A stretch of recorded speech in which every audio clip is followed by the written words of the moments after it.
Dahil January 6 na, oras na para tanggalin itong aking mga Christmas tree na tinayo ko.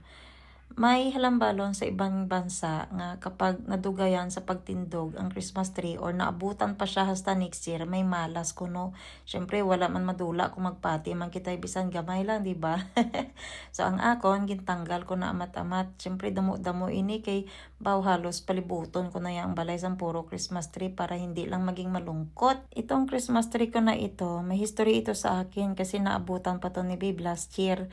Kaya itatago ko to para gagamitin ko ulit. Pero alam nyo ba, nakaabot na itong Christmas tree ko sa Siargao kasi nagkamali sila ng kuha. At dahil may value sa akin ang Christmas tree na to, talagang pinilit ko na makuha ito pabalik sa akin.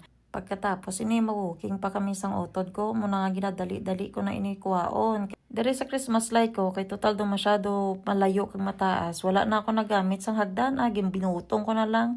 Kag para mabalaan ko gagana pa, ara, ginsaksak ko kag nagagana mangyapon, so pwede pa sa...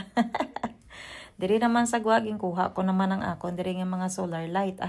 Hindi pwede nga maabutan pa ni sila sa December kay syempre malas ta gani ko no.